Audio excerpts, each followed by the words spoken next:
আমরা সংস্কার সবচেয়ে বেশি চাই, একই সঙ্গে আমরা এটাও চাই যে দীর্ঘকাল অনির্বাচিত সরকারের হাতে ক্ষমতা থাকা উচিত নয়। আজকে দেখুন দেশে সংকট বাড়ছে তো বাড়ছে, সবচেয়ে বড় সংকট হয়েছে সাধারণ মানুষের। চালের দাম এমন ভাবে বেড়েছে যে সাধারণ মানুষের পক্ষে এখন চাল কেনাও অসম্ভব হয়ে যাচ্ছে। চাল, ডাল, তেল, লবণ, ডিম, মাছ, মুরগি প্রত্যেকটার দাম বেড়ে গেছে। সাধারণ মানুষের জীবন এখন অতিষ্ঠ হয়ে গেছে। এটার দিকে কিন্তু তাদের কোনো খেয়াল নেই, কোনো কমানোর দিকেও তারা কাজ করছে না। কিছু বলে যায় এত তাড়াতাড়ি তো সব সম্ভব না। আরে আমরা যেটা সঙ্গে আমরা তো উদ্যোগটা দেখতে চাই, কি কি ব্যবস্থা নিচ্ছে সেটা দেখতে চাই। আমরা তো দেখলাম না যে ওনাদের বড় বড় যারা উপদেষ্টা আছেন বা দায়িত্বপ্রাপ্ত যারা আছেন তারা গিয়ে বাজারের মধ্যে মাঠের মধ্যে গিয়ে তারা জিজ্ঞাসা করছেন, মানুষকে বোঝার চেষ্টা করছেন যে সমস্যাটা কোথায়। তা না করে অনেকেই তারা আবার এই রাজনীতির মধ্যে জড়িয়ে পড়েছেন, বিভিন্ন ভাবে রাজনৈতিক উক্তি করেন, কমেন্ট করেন, এমনকি রাজনৈতিক দলগুলোর প্রতি পর্যন্ত তারা কটাক্ষ করেন। এটা সঠিক নয়, এটা হওয়া উচিত নয়। আপনাদের সবসময় মনে রাখতে হবে যে আপনারা হচ্ছেন অন্তর্বর্তীকালীন সরকার।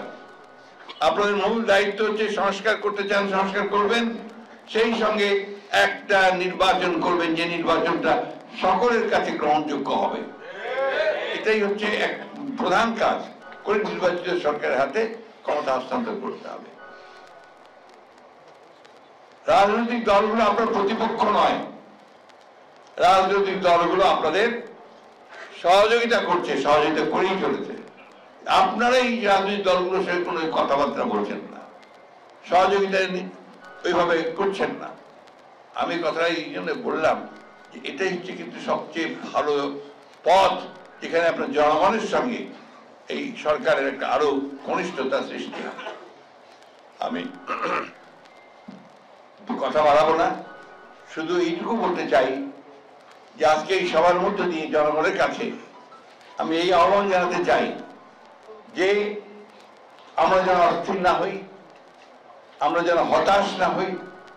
আমরা আশা করি, এখনো আমাদের আশা সেইভাবে আছেই এই সরকারের প্রতি, অন্তর্বর্তী ডক্টর ইউনূসের সরকারের প্রতি, যে তারা অতি শীঘ্র যতটা সম্ভব তাড়াতাড়ি করে তার প্রয়োজনীয় যে সংস্কারগুলো করা প্রয়োজন, নির্বাচন কমিশন, আইন শৃঙ্খলা বাহিনী, জুডিশিয়ারি, অর্থনীতির ব্যাপারগুলো তারা দেখে তারা দ্রুত একটা গ্রহণযোগ্য নির্বাচনের ব্যবস্থা করবে। এখন দেখলাম যে আজকে পত্রিকায় দেখলাম যে আপনার আমাদের প্রফেসর ইউনূস নতুন একটি প্রস্তাব দিয়েছেন। সে প্রস্তাব দিয়েছে 17 বছর হবে আপনার ভোটার তারিখ হওয়ার জন্য আপনার ন্যূনতম বয়স। এখন তাহলে কি করতে হবে, আবার নতুন করে আপনার ভোটার তালিকা তৈরি করতে হবে। এই জিনিসটা তো কনসেনসাস না। আপনি you are the chief executive, আপনি প্রথমেই বলে দিচ্ছেন যে 17 বছর হলে ভালো। আপনি যখন বলছেন then it becomes a binding on the election commission, যেটা আপনি ইলেকশনের জন্য যারা ঠিক করবে, ইলেকশন কমিশনকে ছেড়ে দিন, লেট দেম ডিসাইড। 18 বছর তা আছে, সকলের কাছে গ্রহণযোগ্য আছে। যদি 1 বছর কমাতে চান তাহলে সেটা ইলেকশন কমিশন প্রস্তাব করুন, যারা নতুন হয়েছে। রাজনৈতিক দলগুলোর সঙ্গে কথা বলেন। উনি যখন প্রথমেই বলে দেন দ্যাট বিকামস বাইন্ডিং, ওটা কিন্তু একটা চাপ পড়ে যায় কমিশনের উপরে। আমি মনে করি যে এই বিষয়টাকে এইভাবে না বলে তাদের উচিত ছিল, আমি এখনো মনে করি এটা স্টেক হোল্ডারদের সঙ্গে কথা বলে তারপরে যদি তিনি এই বিষয়টা আনতে চান সেভাবে আনলে ভালো হতো, তাহলে কোনো বিতর্কের সৃষ্টি হতো না।